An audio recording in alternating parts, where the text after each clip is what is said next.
Bismillahirrahmanirrahim. Alhamdulillahirabbil alamin. Allahumma salli wa sallim ala nabiyyina Muhammad wa ala alihi wa sahbihi ajma'in. Rabbi shrah li sadri wa yassir li amri wahlul 'uqdatam min lisani yafqahu qawli. Allahumma arinal haqqa haqqan warzuqna ittiba'. Ya Allah, tunjukkanlah kami yang benar itu adalah benar dan permudahkanlah bagi kami untuk mengikut kebenaran tersebut. Wa arinal batila batilan warzuqna ijtinaba. Ya Allah, tunjukkanlah kami yang batil itu adalah batil dan permudahkanlah bagi kami untuk menjauhkan diri daripada kebatilan tersebut.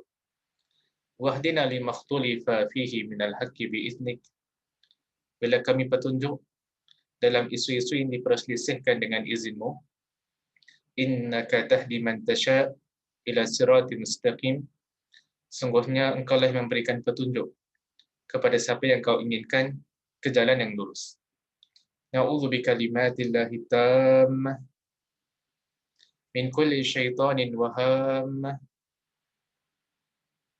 wa min kulli ainin lam.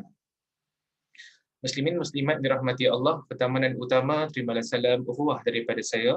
Assalamualaikum warahmatullahi wabarakatuh.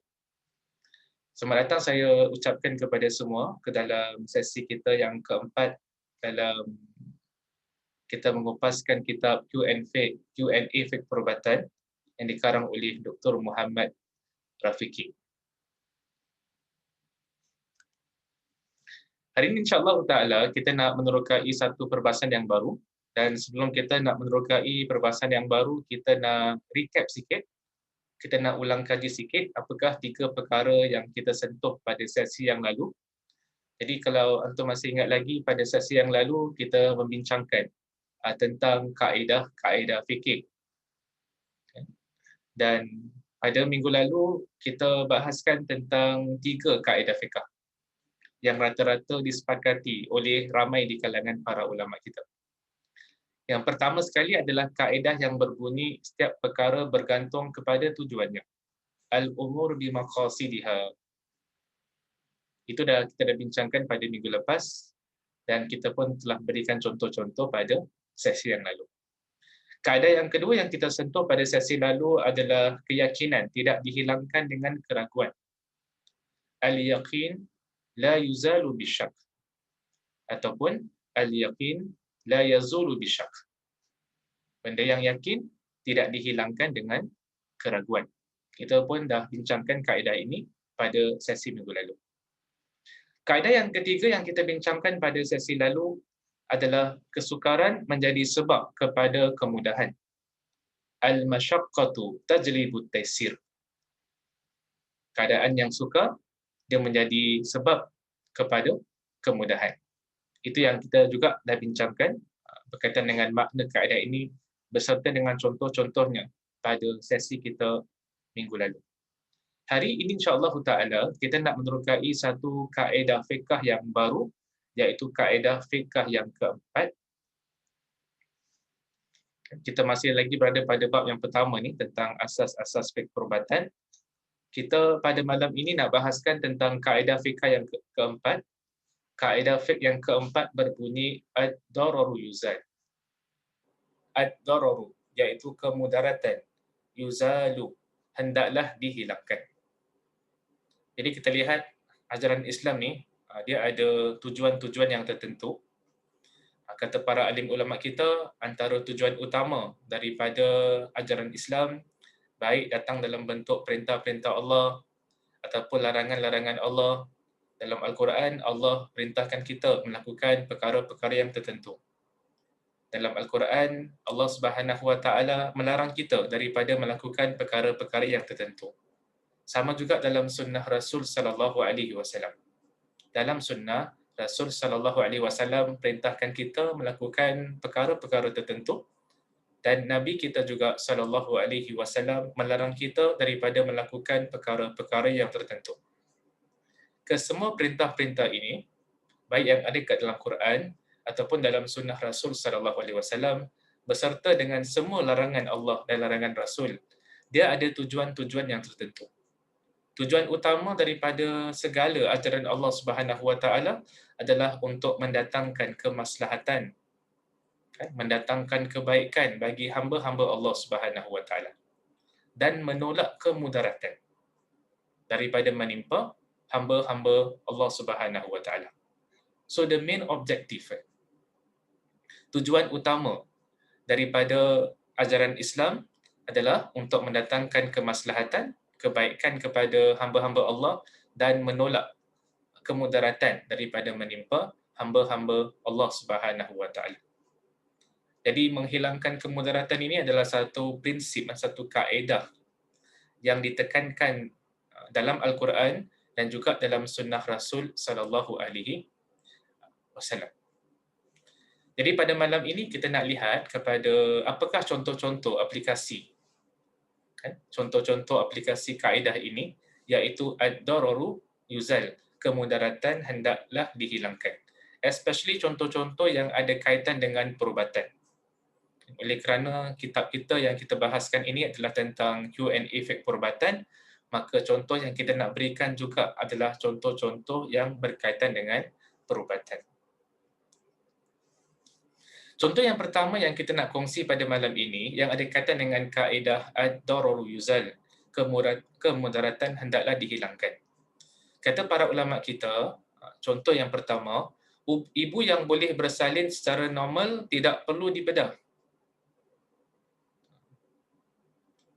Jadi kalau seorang wanita yang hamil, kalau dia boleh bersalin, kalau dia boleh melahirkan anak dalam keadaan normal, dalam keadaan biasa, maka di situ tidak ada keperluan untuk melakukan pembedahan. Untuk mengelakkan kemudaratan daripada menimpa sang ibu tersebut. Jadi dalam Islam, kemudaratan ini dia ada dua situasi. Situasi yang pertama, ajaran Islam bertujuan untuk mengelakkan kemudaratan daripada menimpa hamba-hambanya. So, dalam Islam, sebaik mungkin kita nak jauhkan diri daripada any form of kemudaratan. Apa sahaja perbuatan yang boleh membawa kepada kemudaratan, walaupun kemudaratan itu belum lagi berlaku. Jadi mengelakkan diri daripada kemudaratan juga termasuk dalam ajaran Islam. Jadi situasi yang pertama, keadaan yang pertama, kemudaratan belum berlaku. Jadi ajaran Islam, dia cegah kemudaratan tersebut daripada berlaku. Ataupun senang kata kita panggil sebagai prevention. Kaedah pencegahan. Situasi yang kedua, kadang-kadang kemudaratan sudah berlaku. Jadi bila kemudaratan sudah berlaku, maka ajaran Islam juga mengajarkan kita untuk menghilangkan kemudaratan yang berlaku itu. Jadi contoh yang pertama yang kita kongsikan pada malam ini, dia ada kaitan dengan mencegah daripada berlakunya kemudaratan. Jadi golongan wanita yang hamil yang boleh bersalin melahirkan anak dalam keadaan normal, dalam keadaan biasa, tidaklah perlu dilakukan pembedahan untuk mengelakkan kemudaratan daripada menimpa wanita tersebut.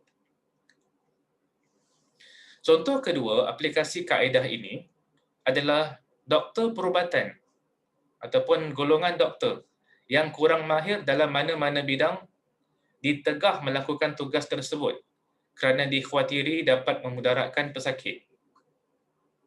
Jadi golongan yang sepatutnya melaksanakan sebuah tugas, especially golongan individu yang ingin membedah seorang pesakit, mestilah terdiri daripada golongan orang-orang yang berkeahlian, golongan yang expert.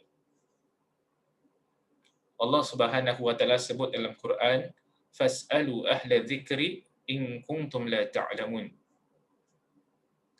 Bertanyalah kepada golongan ahli ilmu kalau sekiranya kamu tidak mengetahui.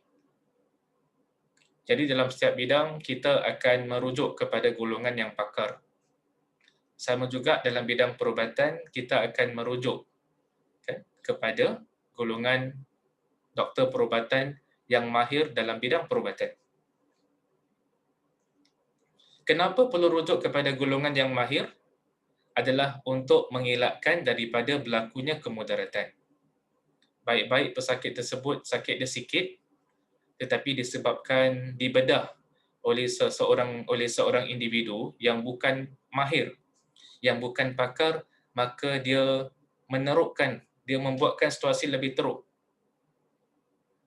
Jadi ajaran Islam, sebagaimana kita katakan tadi, salah satu tujuannya adalah untuk mengelakkan kemudaratan daripada menimpa hamba-hamba Allah Subhanahu Wa Taala. Saya teringat pesanan sebahagian di kalangan para alim ulama kita. Ada sebahagian di kalangan alim ulama kita berpandangan orang yang separuh kemahirannya dalam bidang kedoktoran, barangkali dia boleh membunuh si pesakit. Orang yang separuh keahliannya dalam bidang fikih, barangkali dia boleh menghalalkan perkara-perkara yang diharamkan. Jadi orang yang tidak betul-betul mahir dalam satu bidang, kalau dia ke depan, dia tampil ke hadapan untuk membedah, takut-takut kemudaratan yang bakal terhasil adalah lebih besar daripada kemaslahatan yang ingin dicapai. Itu merupakan contoh kita yang kedua pada malam ini. Contoh yang ketiga yang disebutkan oleh para alim ulama kita, harus iaitu boleh bagi para doktor memandang aurat berlainan jantina untuk tujuan berubat atau membuat rawatan. Jadi dalam menjalankan tugas sebagai seorang doktor perubatan, kadang-kadang seorang doktor perubatan ini barangkali terperangkap dalam satu situasi yang mana pesakitnya adalah pesakit daripada jantina yang berbeza. Dan kadang-kadang pula si pesakit tersebut barangkali tempat sakitnya adalah termasuk dalam anggota auratnya. Kita ni orang-orang Islam, hukum asal kita wajib menutup aurat. Tak boleh kita mendedahkan aurat kepada golongan-golongan yang bukan mahram. Tetapi dalam situasi menerima rawatan, para ulama kita baik yang silam ataupun yang semasa memberikan keringanan, memberikan kelonggaran bagi golongan doktor perubatan untuk melihat kepada anggota badan si pesakit yang ingin dirawat ataupun yang ingin dibedah. Menutup aurat itu hukumnya wajib. Memelihara nyawa dengan kita menjalani rawatan juga adalah sesuatu yang dituntut dalam Islam. Jadi apabila bertembung antara dua perkara ini, kita nak pelihara nyawa dengan kita mencari rawatan, bila bertembung dengan menutup aurat, dua-duanya wajib. Tapi kata para ulama, yang lebih diutamakan adalah memelihara nyawa itu sendiri. Jadi dalam keadaan tersebut, kata sebahagian di kalangan ulama kita, diberikan kelonggaran, diberikan keringanan bagi doktor perubatan untuk melihat kepada anggota badan si pesakit kalau sekiranya anggota tersebut termasuk dalam anggota aurat, kalau sekiranya ada keperluan, kalau sekiranya ada kemaslahatan, terutama sekali dalam merawat penyakit, maka itu diberikan kelonggaran. Contoh yang keempat yang disebutkan oleh para ulama kita berkaitan dengan kaedah ad-darar yuzal, kemudaratan hendaklah dihilangkan, adalah harus iaitu boleh mengikat rahim sebagai pencegah kehamilan apabila kehamilan dapat membahayakan nyawa. Jadi kita lihat dalam Islam, kalau sekiranya seorang wanita itu hamil, kalau sekiranya kata doktor perubatan yang mahir, yang pakar, kalau seorang wanita itu dia hamil, akan membahayakan nyawanya, akan memberikan kemudaratan kepada wanita tersebut, maka boleh bagi wanita tersebut untuk menjalani rawatan barangkali untuk mengikat rahim, untuk mencegah kehamilan. Kenapa dibenarkan? adalah kerana takut-takut dengan dia hamil itu dia akan membahayakan nyawa. Sedangkan dalam Islam, ajaran Islam bertujuan untuk mengelakkan kemudaratan daripada menimpa seorang hamba. Dan ini salah satu contoh yang diberikan oleh para ulama kita untuk mengelakkan kemudaratan daripada menimpa seorang wanita dibenarkan untuk mengikat rahimnya sebagai langkah pencegah kehamilan. Kalau sekiranya kehamilan dapat membahayakan nyawa wanita tersebut. Contoh yang kelima yang kita nak kongsi pada malam ini, harus ataupun boleh mendedahkan aurat pada bahagian yang perlu sahaja dalam keadaan darurat bagi menerima rawatan. Tadi kita katakan dalam contoh yang ketiga, boleh seorang pesakit dedahkan auratnya, anggota badannya yang sakit untuk dirawat oleh golongan doktor perubatan. Cuma kata para ulama, kebenaran ini dihadkan, dibataskan kepada bahagian yang perlu sahaja. Jadi kalau sekiranya tempat yang sakit itu adalah di kaki, maka yang boleh didedahkan adalah kaki sahaja dan bukan anggota badan yang lain. Kerana tak ada keperluan untuk melihat kepada anggota badan yang lain. Ini berdasarkan satu kaedah yang disebutkan ad-darurah tuqaddar biqadariha. Keadaan darurat, keadaan yang memerlukan, dia cuma dibataskan kepada situasi ataupun dia dibataskan, dihadkan kepada kadar yang diperlukan sahaja. Jadi walaupun boleh didedahkan tempat yang sakit itu kepada doktor perubatan, hanya tempat itu sahaja yang boleh didedahkan dan bukan kawasan ataupun anggota badan yang lain. Contoh yang keenam yang kita nak kongsi dengan antum pada malam ini, kata sang pengarang kitab ini dalam kitab Q&A Fiqh Perubatan, antara contoh aplikasi kaedah ad-darur yuzal, kemudaratan hendaklah dihilangkan, adalah harus ataupun boleh menggunakan dadah seperti morfin bagi menahan kesakitan seperti sakit akibat serangan jantung. Jadi kalau orang tu terkena sakit, serangan jantung, maka boleh dia gunakan ubat-ubat yang tertentu seperti morfin untuk menahan kesakitan tersebut. Untuk cuba mengurangkan kemudaratan atau menghilangkan kemudaratan tersebut. Ad-dararu yuzal, kemudaratan hendaklah dihilangkan. Itu merupakan sandaran bagi contoh ini. Contoh yang ketujuh yang kita nak kongsi dengan antum pada malam ini, pesakit tidak harus dibedah apabila rawatan biasa didapati masih berkesan dan kurang mendatangkan risiko kepadanya.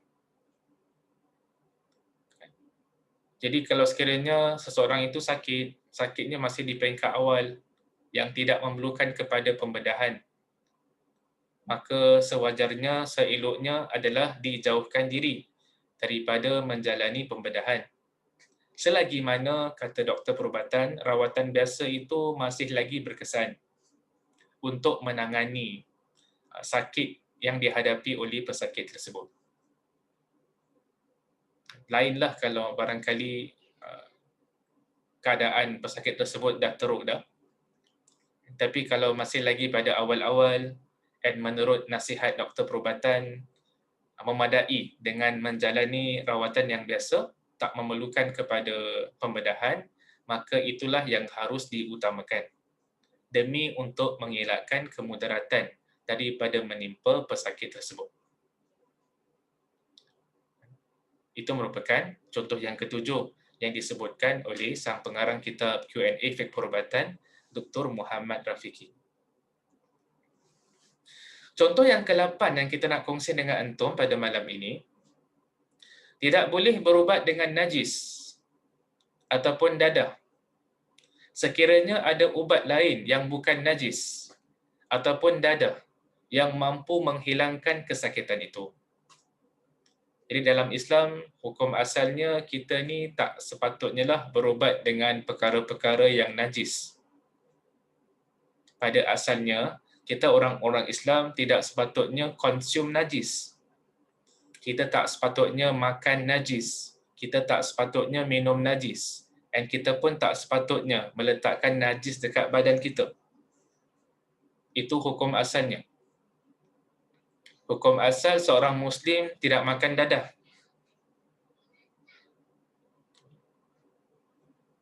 Jadi kata contoh ni, tidak boleh seorang Muslim berubat dengan najis ataupun dadah.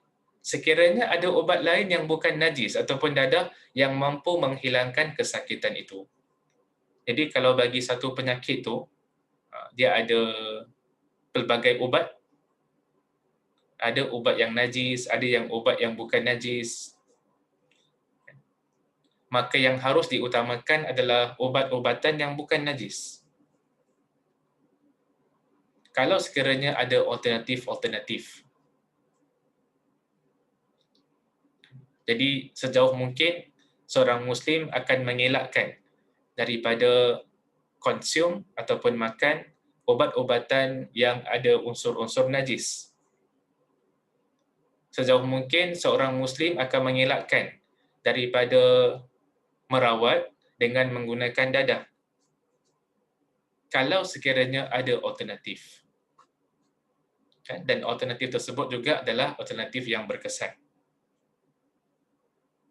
Diberikan kelonggaran untuk berubat dengan najis sebagai contoh adalah dalam keadaan tiada alternatif yang lain. Jadi ini juga termasuk dalam contoh mengelakkan kemudaratan daripada menimpa seorang hamba Allah Subhanahu wa taala. Contoh yang ke-9, harus membedah perut wanita hamil yang mati bagi mengeluarkan janin apabila ada harapan secara yakin bahawa janin itu masih hidup. Seorang wanita, contohlah yang meninggal dunia, dan kebetulan pula wanita tersebut hamil, kata ulama silam kita, kalau sekiranya janin dalam perut wanita tersebut ada harapan masih hidup, maka boleh dibedah perut wanita yang baru meninggal dunia itu untuk mengeluarkan janin tersebut. Walaupun kita ni pada asalnya tak sepatutnya kita membedah jasad orang yang telah meninggal dunia. Tetapi kalau di sana ada kemaslahatan, dalam kes yang kita sebutkan, dalam contoh yang ke-9 ini, kalau sekiranya ada dugaan kuat yang janin dalam perut wanita tersebut masih hidup, maka boleh dilakukan pembedahan untuk mengeluarkan janin daripada perut wanita tersebut. Itu merupakan contoh yang ke-9 yang disebutkan oleh sang pengarang kitab ini. Dua lagi contoh yang kita nak kongsi dengan antum. Contoh yang ke-10 bagi penerapan kaedah ad-dararu yuzal. Kemudaratan hendaklah dihilangkan. Harus memotong anggota yang berpenyakit apabila diyakini penyakit boleh merebak dan merosakkan organ lain. Hukum asal, kita ni orang Islam dilarang untuk potong mana-mana organ kita. Kerana itu termasuk dalam memudaratkan diri sendiri. Hukum asal tak boleh potong kaki, tak boleh potong mana-mana anggota badan. Tetapi kalau sekiranya seorang pesakit menghadapi sebuah penyakit dan kata nasihat doktor perubatan, kalau sekiranya anggota badannya tidak dipotong, dia boleh menyebabkan penyakit tersebut untuk merebak dan merosakkan organ-organ yang lain, maka pada ketika itu diberikan kelonggaran, diberikan keringanan untuk memotong anggota badan tersebut. Kenapa dibenarkan? Kerana kalau tak dilakukan, dia akan mengakibatkan satu kemudaratan yang lebih besar. Memotong anggota badan yang tertentu itu kemudaratan, benda yang tak baik. Tetapi kalau sekiranya kita tak potong anggota badan tersebut, dia akan membawa kepada penyakit tersebut merebak kepada organ-organ yang lain, itu adalah kemudaratan yang jauh lebih besar.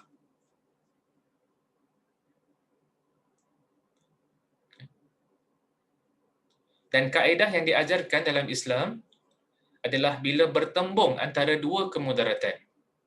Satu kemudaratan yang kecil dan satu pula adalah kemudaratan yang besar. Maka yang sepatutnya sewajarnya dielakkan adalah kemudaratan yang besar ni. Dalam kes yang ke-10 ni, dalam contoh yang ke-10, memotong kaki ni termasuk dalam kemudaratan. Membiarkan penyakit itu merebak kepada anggota organ yang lain juga adalah kemudaratan. Bahkan menyebabkan penyakit itu merebak kepada organ-organ yang lain, itu adalah kemudaratan yang jauh lebih besar. Jadi dalam Islam, kalau kita terperangkap dalam satu situasi, bertembung antara kemudaratan yang kecil dengan kemudaratan yang besar, yang sepatutnya dihilangkan adalah kemudaratan yang besar. Boleh kita lakukan kemudaratan yang kecil demi untuk mengelakkan daripada kemudaratan yang jauh lebih besar. Itu merupakan contoh yang ke-10. Contoh yang ke-11 yang juga merupakan contoh yang terakhir kita yang kita nak kongsi dengan antum, penerapan kaedah ad-dararu yuzal, kemudaratan hendaklah dihilangkan. Kerajaan berhak melarang orang ramai memasuki kawasan yang dijangkiti wabak penyakit berjangkit atau melarang masyarakat di kawasan yang dilanda wabak keluar ke kawasan lain. Dalam keadaan wabak, kerajaan sebuah negara, pemerintah di sebuah negara, mereka ada hak untuk menghalang rakyat-rakyat mereka yang barangkali negara mereka dilanda wabak, mereka ada hak untuk menghalang rakyat mereka daripada keluar ke tempat yang lain.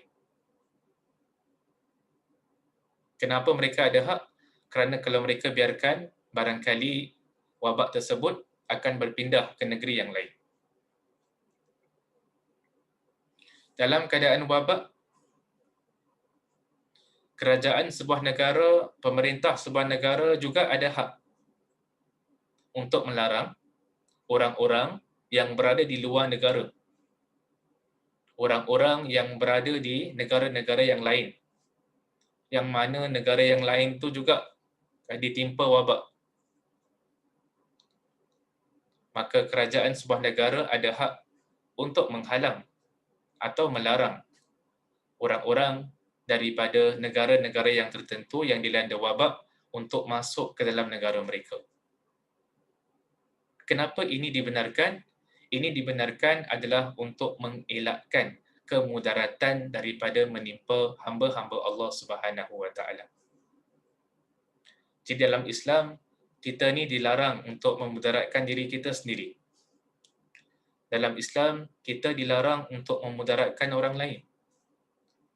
Dalam Islam, kita sepatutnya melakukan langkah-langkah pencegahan demi mengelakkan kemudaratan daripada menimpa kita. Dan ini semua termasuk dalam ajaran Islam. Prinsip yang diajarkan oleh Allah Subhanahu Wa Taala dalam Quran, prinsip yang diajarkan oleh Nabi kita sallallahu alaihi wasallam di dalam sunnahnya. Sebagai kesimpulan untuk sesi kita pada malam ini, kita bincangkan tentang kaedah fiqh yang keempat beserta dengan contoh-contohnya. Kaedah fiqh yang keempat berbunyi ad-dararu yuzalu, kemudaratan hendaklah dihilangkan. Saya berpada setakat di sini. InsyaAllah kita akan bertemu pada sesi yang akan datang, membahaskan pula kaedah yang kelima. Kaedah fiqh yang kelima akan dibahaskan pada sesi kita yang akan datang. Kalau sekiranya ada kebenaran, itu datang daripada Allah Subhanahu Wa Taala. Kalau sekiranya ada kekurangan, kesilapan, kesalahan, itu datang daripada diri saya sendiri. Saya minta ampun kepada Allah Subhanahu Wa Taala. dan saya bertaubat kepadanya. Kita tutup dengan tasbih kafarah. Subhanakallahumma wa bihamdika asyhadu an la ilaha illa anta astaghfiruka wa atubu ilaik. Sekian, Assalamualaikum warahmatullahi wabarakatuh.